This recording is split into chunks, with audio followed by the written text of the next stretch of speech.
Hey, it's Real Housewives of Atlanta, Season 7, Episode 4, Bury the Ratchet. They're really working on these episode titles. I can't fully get on the bed. Okay, a lot of stuff happening, nothing very interesting. So we open up with Candy and her staff, and Todd has some concerns. And I'm going to go all the way through with this particular storyline rather than going in order. No, stop it! I'm going to address the whole thing right now, which is that Todd has some concern about the infrastructure, and he's talking about these classes that they wanted to do, these songwriting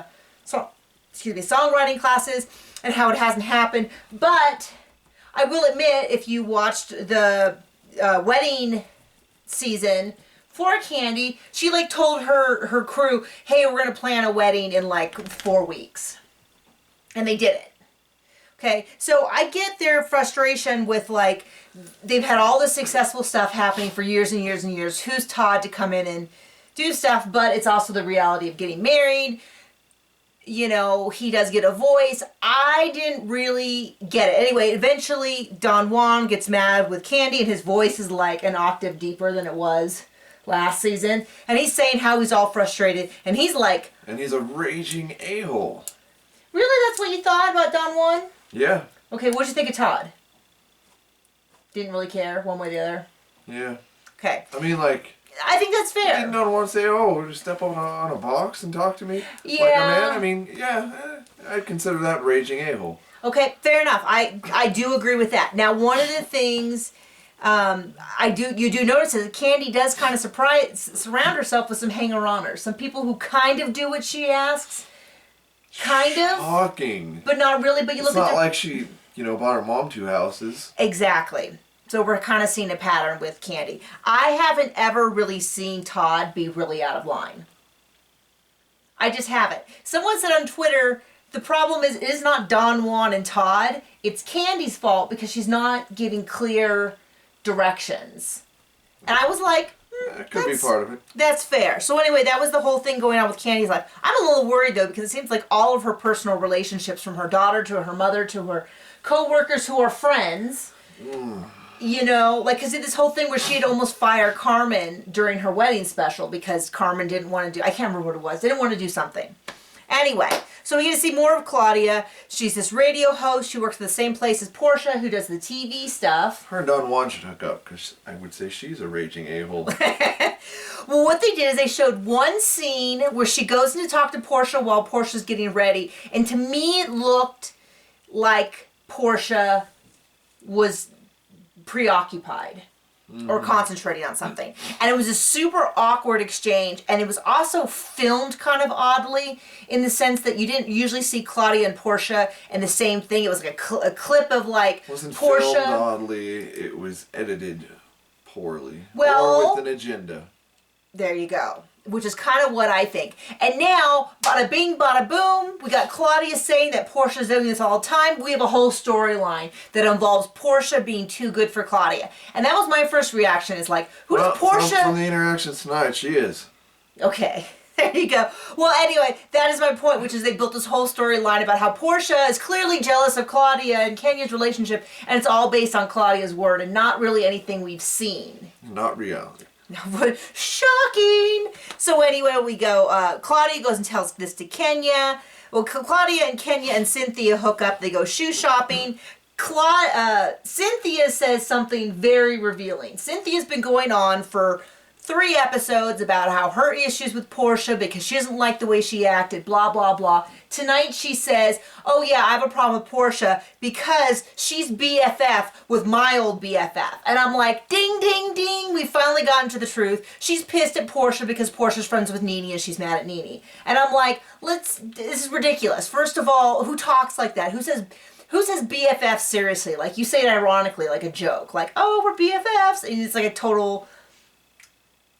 Sorry. Okay. Anyway, Candy and Phaedra, Portia, and Nene meet up at the spa.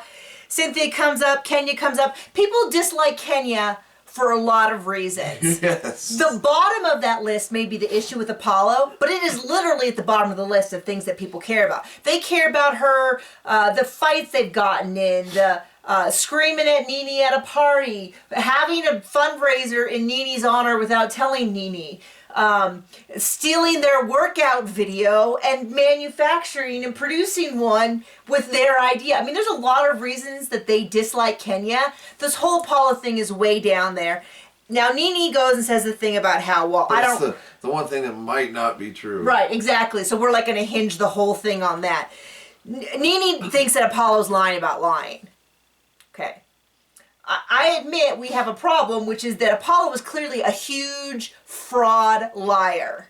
So we don't know, was he lying originally or is he lying about lying? It did seem to make sense when he was talking with that dude over drinks. Yeah, that he basically was just like scrambling to find out something to undermine Kenya. But regardless, I certainly would not on TV. Oh, so I couldn't go into business in like 6 years with him? Oh, jeez. Anyway, yeah, Apollo and Peter meet up, and Apollo basically says that when she brought up the text messages, he just scrambled to find something to throw blame back on her, which makes sense. Claudia and Portia meet up, and Claudia's like, you know, we seemed like we were really good friends, and then you totally snubbed me. And Portia's like, what are you talking about? That totally didn't happen. That's okay. And then she's like, I want to get you and Kenya together to make up. And Portia's like, you need to keep your nose out of my business. I thought it was kind of funny because and then Portia does this big thing about the lotion, which was really funny. Kenya and Candy meet. Candy apologizes, and I do it to say that's the right thing. That's probably what I would feel like I need to do, is to say that I was wrong. I believed Apollo, and I apologize. Just for that.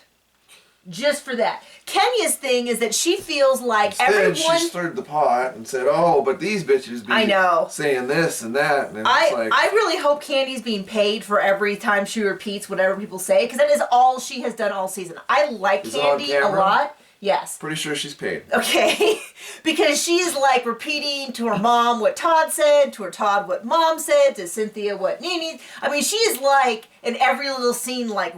up on someone's shoulder, whispering secrets in their ears. I like Candy, but I'm like, girl, you need to, whoa, just slow on down. But it is reality TV. Right. And she is paid for it. And that is her job. It wouldn't be much of a show if everyone was like, well, I don't think it's appropriate for me to repeat that. It'd be like end credits. No, but Kenya's thing is she's like, these people have been awful to me. But she acts like it's just because this Apollo thing. It's just this one thing. This one thing. And it's like, I don't even care about the Apollo thing. Yes, they all should apologize to her for that one thing. And then she could maybe apologize for the many things that she's done. Anyway, that's the episode. You want to add anything, John? Oh, sorry.